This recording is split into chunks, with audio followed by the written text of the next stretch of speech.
तो हमारे देश के वर्तमान प्रधानमंत्री श्री नरेंद्र मोदी जी ने इस साल भी लाल किले से खड़े होकर हमारे देश को संबोधित किया। तो प्रधानमंत्री नरेंद्र मोदी का ये 8वां बार था जब उन्होंने लाल किले पर खड़े होकर झंडा फहराया और देश को संबोधित किया 75 या 75वें स्वतंत्रता दिवस पर। साथ ही इस साल कुछ खास बातें और थी, जैसे लाल किले पर इस बार मुख्य अतिथि के रूप में वे सारे हमारे देश के हीरो आए थे जिन्होंने हमारे देश को ओलंपिक में रिप्रेजेंट किया था। इनमें कुछ 32 ओलंपियंस थे, 240 ओलंपियंस और साथ ही साथ साई के कुछ अफसर भी थे। साई यानी स्पोर्ट्स अथॉरिटी ऑफ इंडिया, ध्यान रखेंगे इसका हेडक्वार्टर कहाँ पर है, ये दिल्ली में ही है।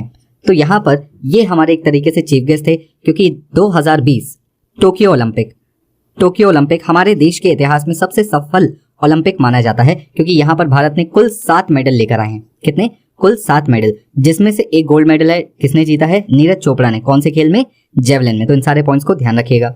साथ ही साथ कुल 6 जवान ऐसे हैं जिन्हें स्वतंत्रता दिवस पर देश के तीसरे सबसे बड़े वीरता पदक शौर्य चक्र से सम्मानित किया गया। देखिए, वीरता पुरस्कार जो भी होते हैं वो 2 तरह के होते हैं, एक होते हैं शांति के समय वाले और दूसरे होते हैं युद्ध के समय वाले। तो फिलहाल शांति है तो इन्हें शांति के समय वाले पुरस्कार ही दिए जाएंगे। और तीसरा जो सबसे बड़ा पदक होता है वो कौन सा होता है? शौर्य चक्र होता है। ये रही उसकी फोटो। बाकी 2 कौन से होते हैं? तो एक होता है अशोक चक्र, सेकेंड आता है कीर्ति चक्र और तीसरा जैसा कि मैंने आपको बताया शौर्य चक्र। तो जो स्क्रीन पर आप फोटो देख रहे हैं ये शौर्य चक्र की है। ये कौन से वो सेना के 6 जवान हैं जिन्हें मिले? तो इनमें है major Arun Kumar Pandey, major Ravi Kumar Chaudhary, captain Ashutosh Kumar, captain Vikas Khatri, rifleman Mukesh Kumar और सिपाही नीरज। इन सभी को शौर्य चक्र से सम्मानित किया गया। तो आइए अब जान लेते हैं कुछ ऐसी बातें जो कि प्रधानमंत्री जी ने अपने भाषण में कही हैं जो कि कुल 90 मिनट लंबा था। तो जी हाँ, इस बार प्रधानमंत्री जी ने 90 मिनट लंबा भाषण दिया है। तो सबसे पहले प्रधानमंत्री जी ने स्वतंत्रता सेनानियों को याद किया और उनका सम्मान किया क्योंकि उनके बिना ये दिन हम आज नहीं मना रहे होते। 75वां स्वतंत्रता दिवस इन्हीं सेनानियों के कारण ही संभव हो पाया है।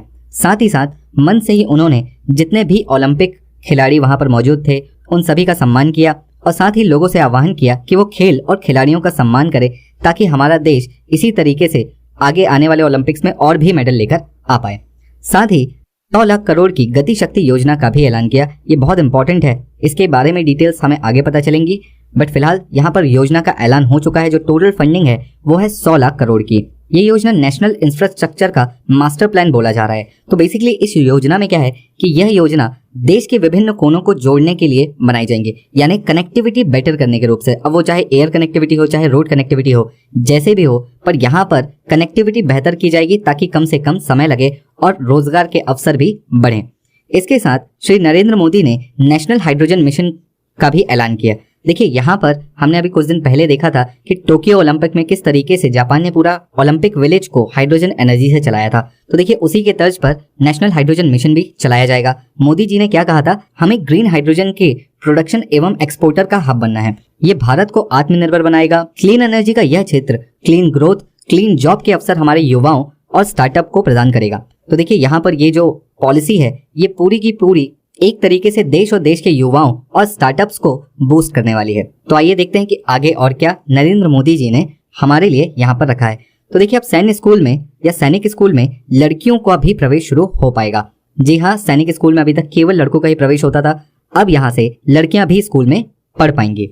हर साल 14 अगस्त को पार्टीशन ऑनर्स रिमेम्बरेंस डे भी मनाया जाएगा। इस दिन की घोषणा नरेंद्र मोदी जी ने एक दिन पहले ही कर दी थी, यानी 13 अगस्त को ही कर दी थी कि यहाँ पर 14 अगस्त को हर साल विभाजन विभीषिका स्मृति दिवस मनाया जाएगा। तो देखिए, ये जो दिन है ये हम उन लोगों की याद में मनाएंगे जो कि पार्टीशन के वक्त भारत से पाकिस्तान या पाकिस्तान से भारत आने पर विवश हो गए थे और अपना जो भी प्रॉपर्टी, दोस्त, रिश्तेदार वो पीछे छोड़ आए थे, उनके ऑनर में ये दिन मनाया जाएगा या उन्हें याद करने के लिए हम ये दिन मनाएंगे। इसी के साथ नरेंद्र मोदी जी ने आज एक नया मंत्र दिया, सबका साथ सबका विकास और सबका प्रयास। जी हाँ, सबका साथ सबका विकास ये पुराना नारा था, उसी को अपडेट किया गया है या एक तरीके से कहूँ कि उसी में कुछ एड ऑन किया गया है और वो शब्द है सबका प्रयास। साथ ही प्रधानमंत्री जी ने बच्चों के कुपोषण पर भी चिंता जताई और गरीबों को मिलने वाला पोषण युक्त चावल देने का वादा किया, यानी 2024 तक सभी मिड डे मील्स या सभी जगह जहां पर भी सब्सिडी में चावल मिलता है वो पोषण युक्त हो जाएगा, ऐसा नरेंद्र मोदी जी ने कहा।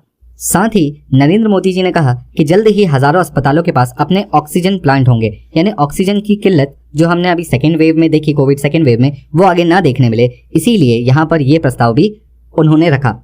इसी के साथ राज्यों को जो अधिकार दिया गया है ओबीसी सूची बनाने का, उसके बारे में भी उन्होंने चर्चा की। देखिए, कॉन्स्टिट्यूशन अमेंडमेंट एक्ट 127 की बात हो रही है यहाँ पर। इस पर एक काफी डिटेल वीडियो पंकज सर द्वारा बनाया जा चुका है, तो अगर आपने वो वीडियो नहीं देखा है तो वो देखिए, वहां पर काफी सारी डिटेल्स आपको इस टॉपिक से रिलेटेड मिल जाएगी। और अंत में मोदी जी ने पिछड़े वर्गों को हैंड होल्डिंग करने की वादा भी किया, यानी जो पिछड़े वर्ग हैं, पिछड़े क्षेत्र हैं, उन्हें हैंड होल्डिंग किया जाएगा। हैंड होल्डिंग क्या होता है?